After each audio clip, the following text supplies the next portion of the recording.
Good morning. It's DSP here. It's STS, aka Shoot the Shit with DSP.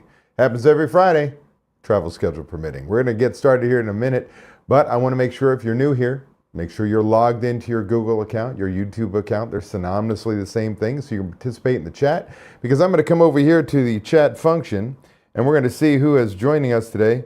We have, no kidding, Jonathan Cowan's in the house. He says, excited for the topic today. Let's go DSP. Let's go, my friend. It was great to see you on the group coaching call on Wednesday.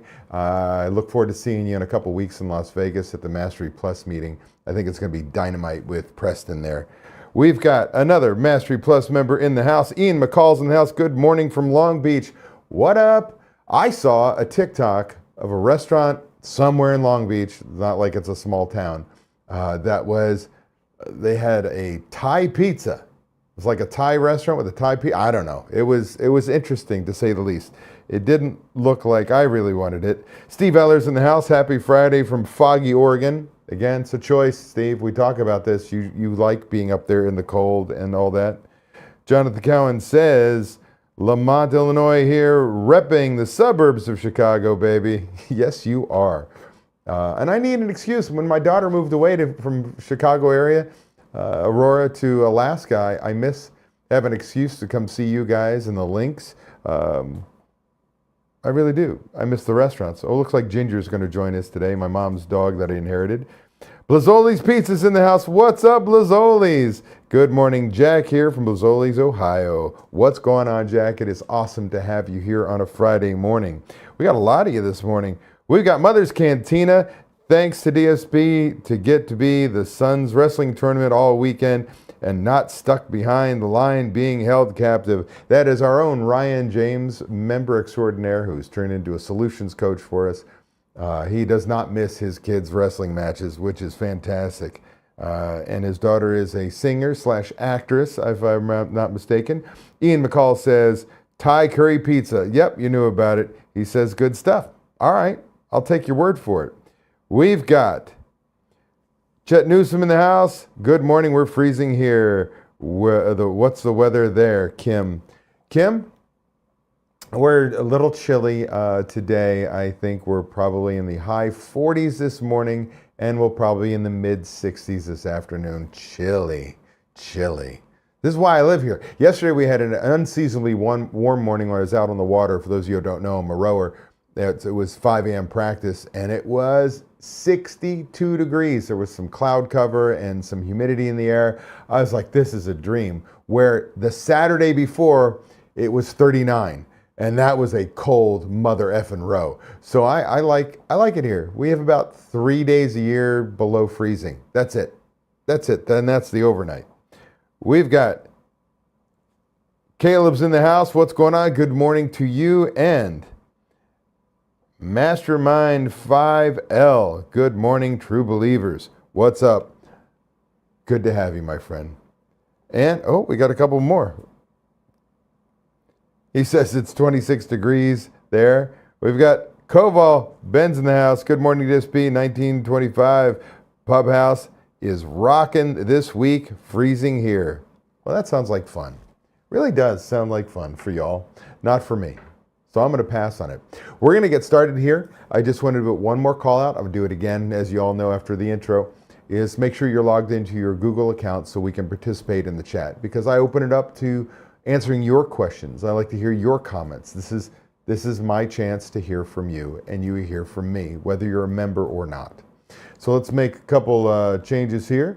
Let us get this puppy started. Welcome to Shoot the Shit with DSP. STS with DSP happens every Friday at 8 a.m. Pacific Time, 11 a.m. Eastern Time, live on YouTube, travel schedule permitting. We're going to invest about 30 minutes out of your day to get pumped about the upcoming week and get excited about crushing goals and finding the motivation to be best you possible. Plus, I'll answer your burning questions. I'm Dave Scott Peters, creator of the Restaurant Prosperity Formula, and your coach. Again, as a reminder, as we get started here, make sure you're logged into your Google account, your YouTube account. They're basically the same thing. So you can participate in the chat. That after I'm done here, I can see your comments and you can ask questions. We can have a conversation. Here we go. Restaurant pros, let me start with A truth that might sting a little bit. If your restaurant needs you for everything, it's not because your team can't handle it. It's because you haven't delegated the right way. Every single week, and I mean every single week, I hear the same excuses. I need to do it myself before I can give it to somebody else. I need to do it myself. I can't give it to somebody else if I don't learn it first. We'll talk about learning it together, but somebody else has to do it. No one else can do it. Nobody else can do this right. Look, I'm telling you right now, if you never give somebody the opportunity to do it right, you're right. That's a self-fulfilling prophecy. And on a side note, I'm going to let you know if they can do it 85% as well as you, you've hit a home run. It's just faster if I handle it. Yeah, sure it is. But it's even faster when you finally have somebody else who's trained and can do it. You see the problem? These excuses hold ourselves back all the time. And every time I hear that, I know one thing for sure. You've become the bottleneck. You've become the actual bottleneck that stops progress in your business, that stops anything from happening, that keeps you a prisoner in your business. Not because you're bad at leadership per se, but because no one's ever taught you specifically how to delegate without losing control. That changes today. Here's how this happens. You're good at what you do. You care. You have standards. So when something goes sideways, literally sideways, you step in, right? You're going to rectify it. And then you step in again. Oh, and again. Until your team learns a very dangerous lesson. If I wait long enough, you, the owner, well, you'll handle it. Do you understand? If I wait long enough, there's a problem. I don't have to do anything. You will superhero in. You will pop, pop, pop, pop, pop. All the buttons go flying and your Superman or Superwoman S pops out, whether you're an owner, whether you're a manager or a general manager. I'm going to come in. I'm going to save the day. Look at me. So when this happens, that's not laziness of your team. That's conditioning. Every time, and I mean every time you take back a job instead of fixing the process, you just reinforce the problem. This isn't theory. I see this every day in coaching. Let me give you Michael's story. Michael runs several high-volume restaurants and, like a lot of pros, believed only he could hold things together. Now think, multiple restaurants. I think he had 4 restaurants. Only he could hold things together. He refused to hand off ordering, scheduling, or even daily ops because he thought his managers weren't ready. The result? He was on call for everything, exhausted, and unknowingly telling his team, I don't trust you. During our coaching, we tore that mindset apart. Michael started weekly manager training, put systems on paper, and forced himself to watch his managers order, schedule, and handle issues. Guess what? They didn't break anything. They grew. Michael now focuses on strategy instead of expo. He learned that delegation is about training and systems, not blind trust. How about Amber's story? She was doing inventory, scheduling, all admin tasks. I mean, anything that had to do with counting money, going to the bank, doing checklists, schedules, any management task, well, those were hers. And complaining that no one ever does it right. Does that sound familiar? We introduced her to what? The Do, Help, Direct framework. I talk about this all the time. We'll talk about it today. Basically, on a Slam Friday, she still runs the show. On a busy Thursday, she shadows and coaches. On a slow Monday, she directs someone else to handle the task entirely. We added video-based training and a depth chart so every manager knows exactly what they're learning next. Within weeks, Amber was handing off tasks she swore she'd never trust anybody with. Her mindset shifted from I have to do everything to I have to teach everything. These aren't superstars. These are regular independent restaurant pros who stopped being martyrs and started being leaders. Let me be very clear. Delegation is not dumping work. Delegation is transferring responsibility without lowering your standards. And if standards drop when you hand something off, that's not a people problem. That's a leadership problem. So let me give you the exact, and I mean the exact 5-step delegation process I teach restaurant pros who want freedom and control, my members. Step 1, be specific and clear what you want done. Look, if you can't explain it clearly, you're not ready to delegate it. So what do I mean? You need to describe exactly what the task is. Who owns it? What systems or checklists govern it? Handle it is not delegation. Clarity is leadership. Step 2 is define success. What done right looks like. Never assume people know your standards. So you've got to go out of your way to say, what does right look like? How do we know it's complete? What's unacceptable? That's a big one. If success isn't defined, failure isn't their fault. Think about that. Step 3, let it go with milestones. This is where restaurant pros choke all the time. Letting go does not, and I mean does not mean disappearing, right? We don't just hand off the task and poof, let's hope and pray that it's going to work.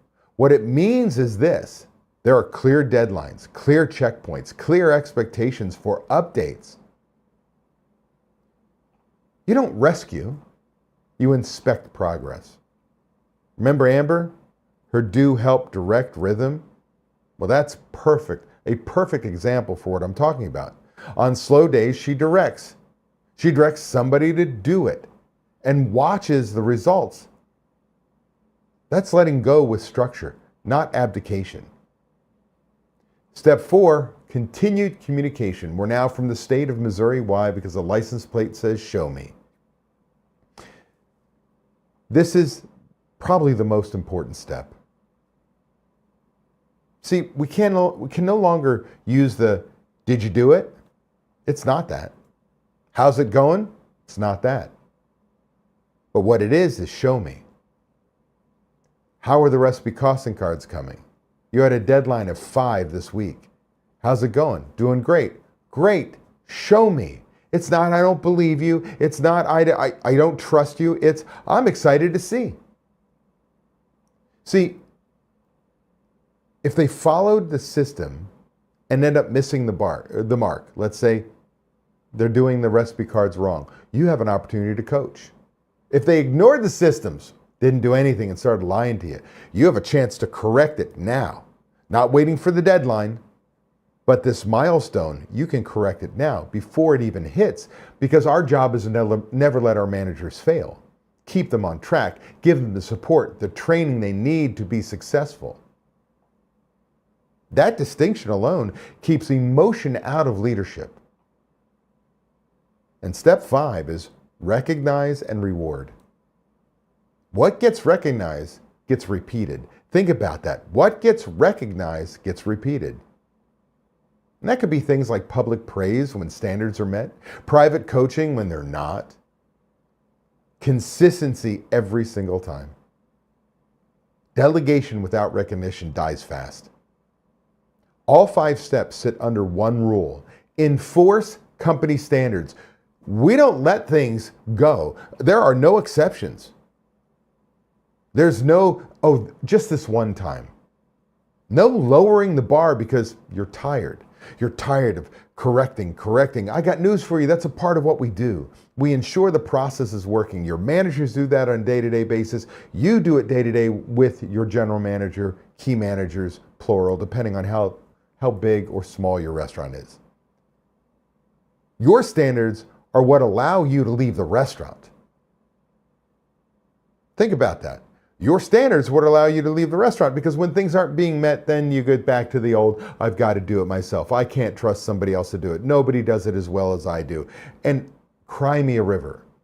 You're not taking the time to teach.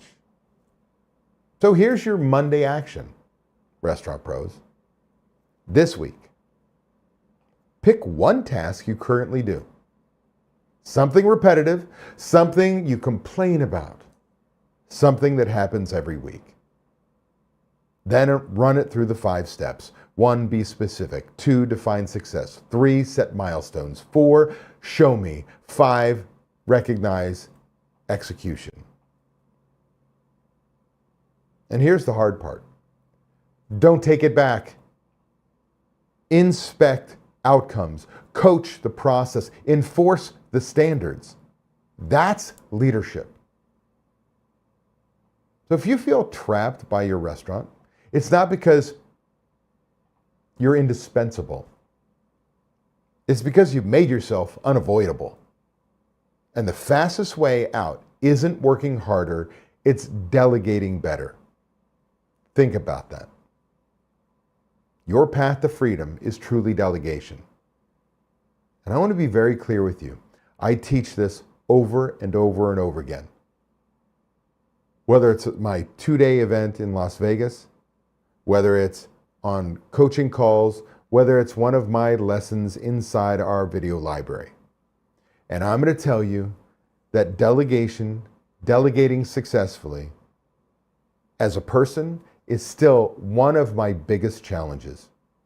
Because I, like you, want to think, hey, some of these people are college educated. Some of these people are older than me. Some of these people have their lives together. They should be able to I should be able to tell them, and they're going to get it done. And that's the abdication part.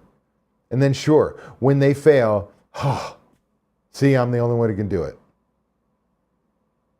But if you follow the 5 steps to successful delegation that I've outlaid here, you're truly on a path to ensuring the process is working, that your team starts to gain the confidence to make decisions on their own. They understand that you trust them. And more importantly, you can trust and verify that things are being done your way.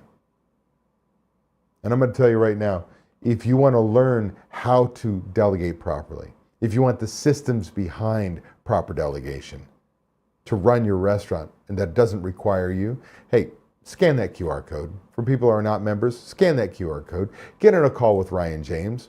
Let us learn about your business. Let us tell you what we do. And see if there's a possible fit. We're not a right fit for everybody. As you know, I like to think we are. But we'd love to be there to help. So let's back it out. Let's bring it in for you and your comments, your questions. What's going to see here? Yep, Mastermind. I was just saying, I was trying to put it together. You were VaporX in the old handle.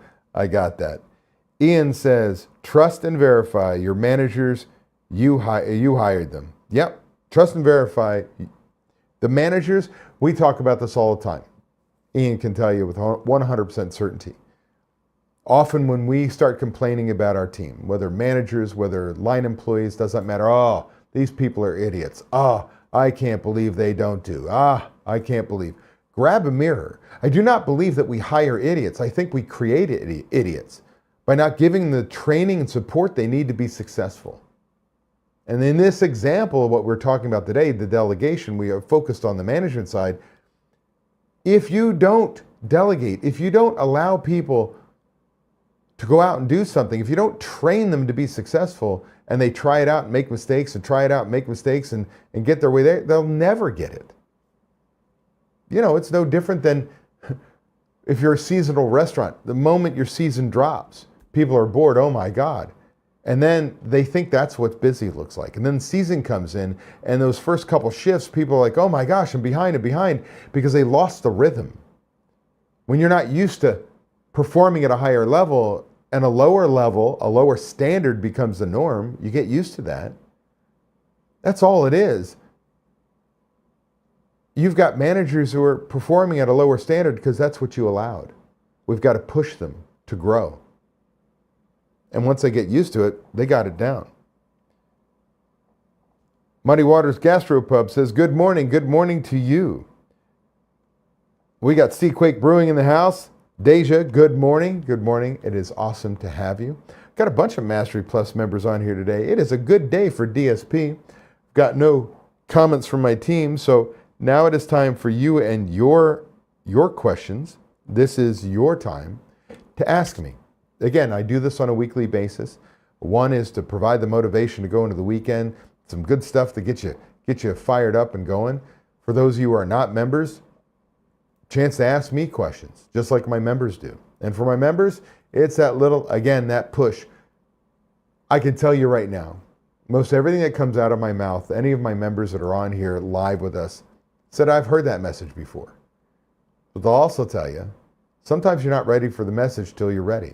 So I say the same things over and over again. I have one LP, that's one big LP, same record being played over and over again, just put the needle down. But the reality is each and every one of us aren't ready for a message until we're ready. So I hope that I'm catching some of you right now in a position where you're ready to go. Let's see here. Derek says, hey David, what's up? Derek Billingsley. It is good to have you here on STS with DSP.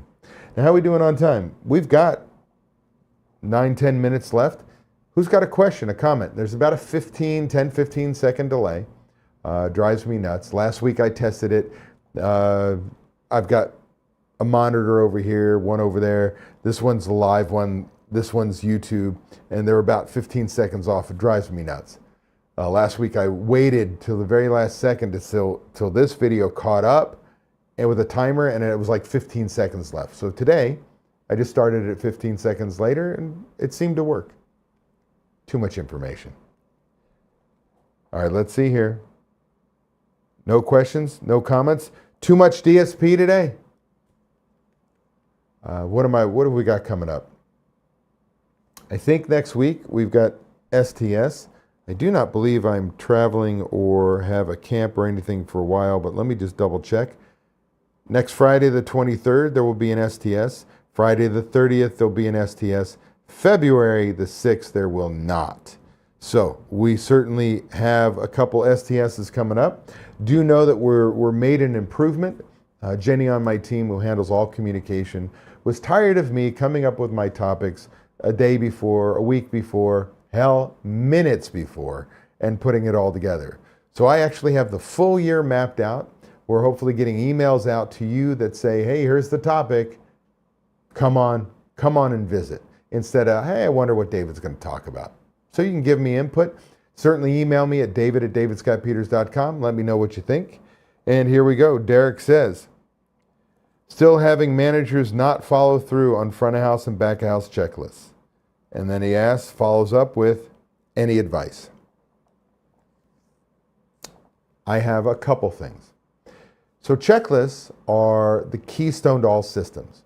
I'm going to be very clear to each and every one of you. If you can't get your managers to follow a checklist, what the hell makes you think they're going to wake up on a Sunday excited to take inventory accurately, on time, and get you those numbers and care about it? They're not. Now, most managers think, I don't need a checklist. I've been working here for 10 years. I've been working here for 1 year. It does not matter. I know this inside and out. And I can tell you personally, when I was a manager, I probably had the same feeling. What the hell do I need a checklist for? I do this every single day. Well, it's the one day, true story for me, that I start to go into the ladies' room, put my hand on the door, and somebody says, hey, so-and-so called out.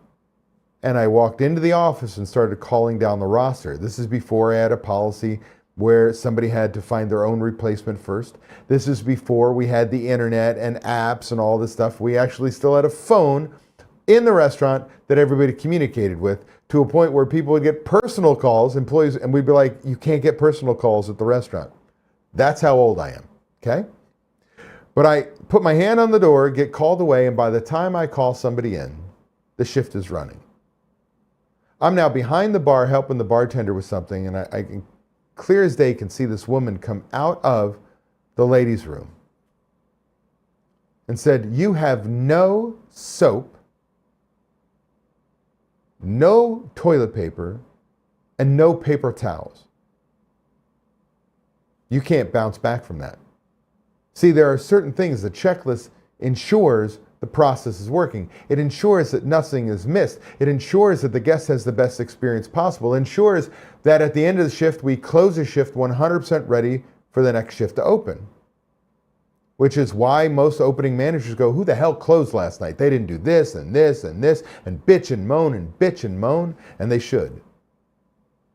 So checklists allow us to put a culture in place of close to open, that we trust each other. So starting off, Derek, you need to talk to your manager, say, why are we doing these things? Aren't you tired of walking into the restaurant and this wasn't done, this wasn't done, this wasn't done? Bitching and moaning about other people. Wouldn't it be nice to walk into the restaurant and know, shit, we're gonna have a smooth sailing. Because when you say open a restaurant, you've got to close the restaurant from last night and then reopen it, your whole day's behind. Wouldn't it be nice?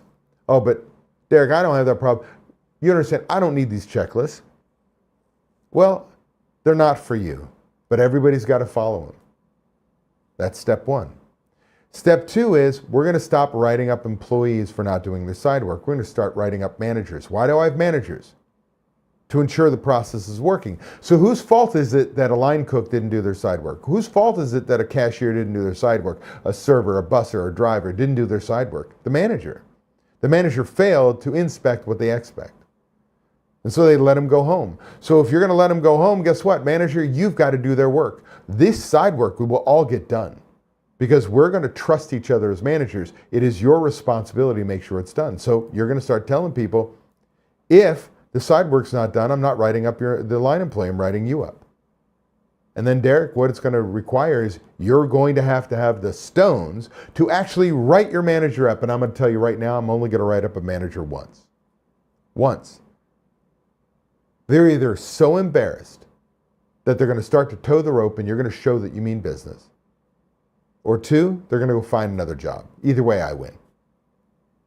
That's my advice, my friend. Hopefully that helps. Derek says on delegating, I think that was continued a part of the checklist. Caleb says, how do you know if a task should be delegated or if you should handle it yourself from a general manager's perspective? General manager's perspective, meaning you're the GM, is what I'm assuming.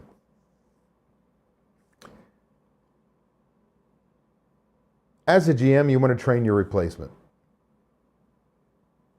Honestly, you want to train your replacement. That gives you the ability to promote. If you're in a multi-unit operation, you can go to the bigger, newer location. You can become a director of operations, an operations manager, you name it. Train your replacement. But if I train my replacement and I'm a general manager and people can do things, I have freedom. I can do things, new things that I wanted to work on, marketing maybe. I don't have to do the same stuff over and over again. So there's certain tasks everybody has to do. The DSR tracker, daily sales report that we balance, checklists on a daily basis. Oh, I don't want to be the one that does all the orders. I'm going to teach my kitchen manager how to order on budget using par levels. I'm going to teach my bar manager how to order on budget using par levels. Oh, I'm going to teach multiple managers how to do schedules. But each of these things, if they go over budget, I approve or deny before they ever get posted, before the product gets ordered. So I'm delegating the ordering, but I'm still in control of it. I'm in control of the budget and the purse strings. So for all intents and purposes, there's not much that I wouldn't eventually delegate, but understand that you're ultimately responsible for it. It is one of the things that I talked about last week. Deja Wakefield, one of our member mentors, one of my superstar members, she doesn't train one person. She trains 3 or 4 on a task. That way a system is a part of your restaurant, not in one person's brain. Hopefully that helps. Muddy Waters says, we are 3 years open and still dealing with startup problems. Biggest issue is retraining capable staff due to unpredictable business. Extremely frustrating. Any advice?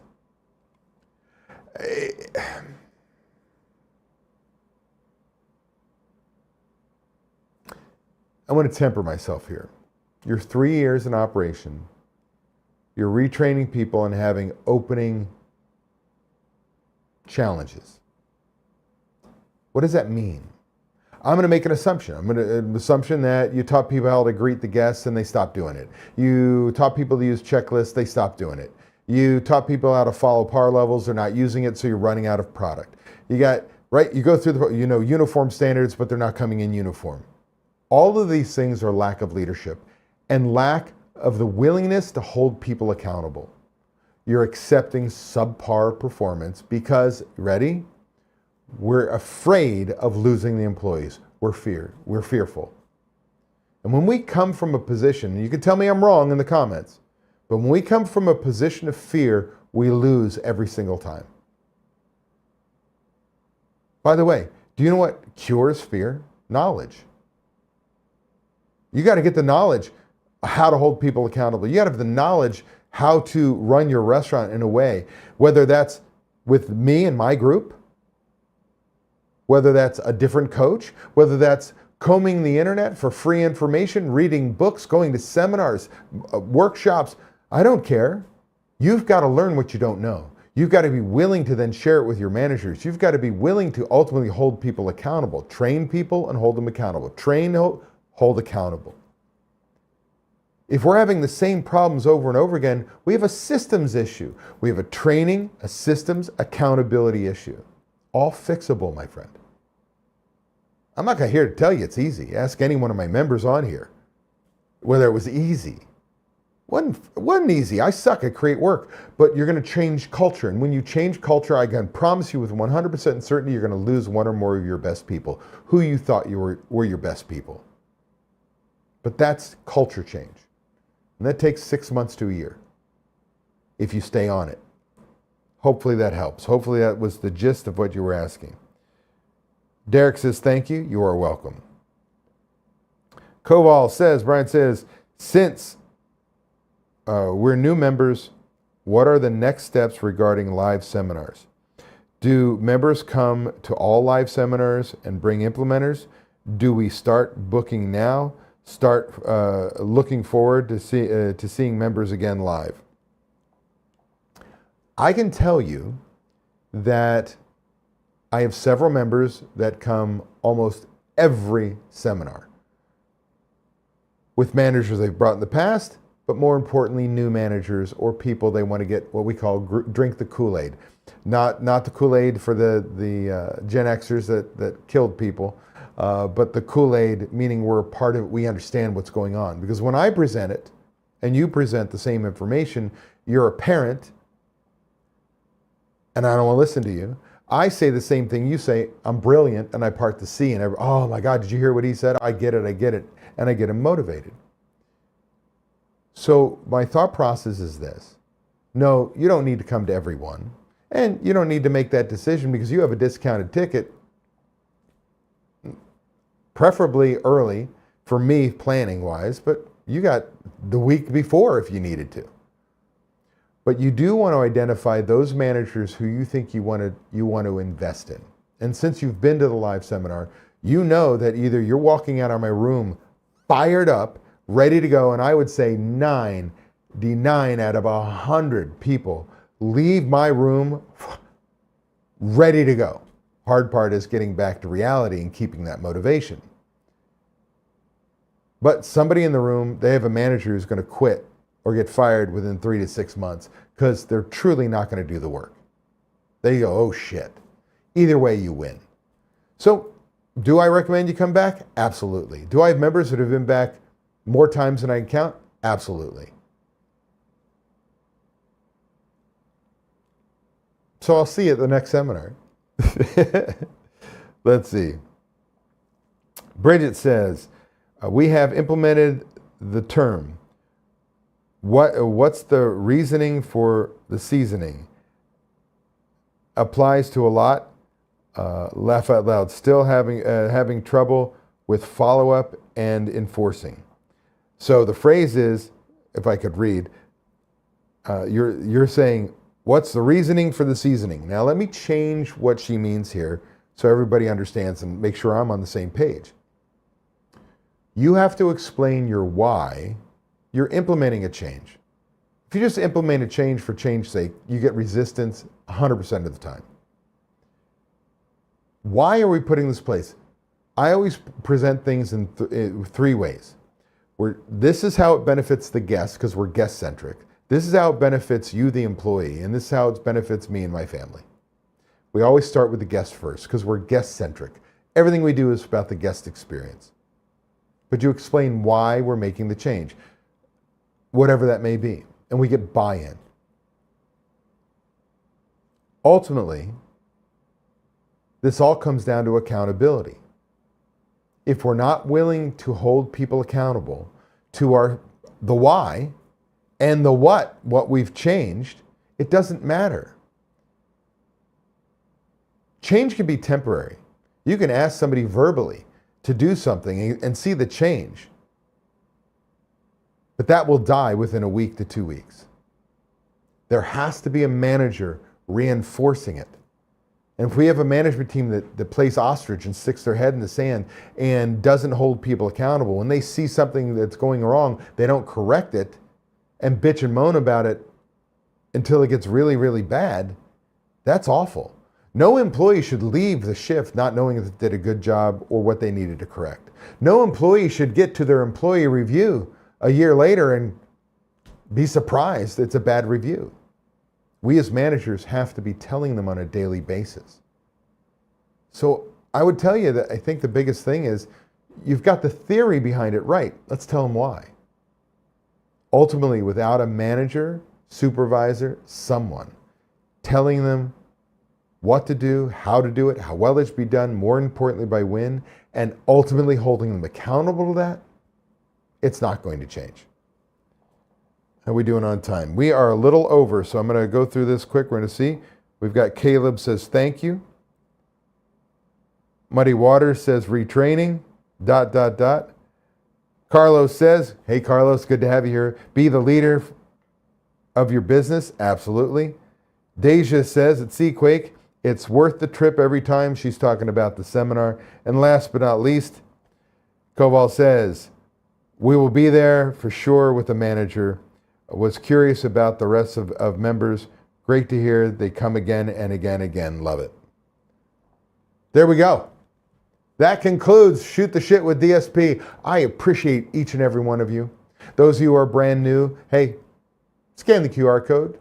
Have a conversation with Ryan. We're here to help. But do know that you fuel me. Doing this is a labor of love. And every time you show up, I feel the love and I appreciate you. Go out there, kick some ass, and we will see you next week for Shoot the Shit with DSP. Peace, everybody.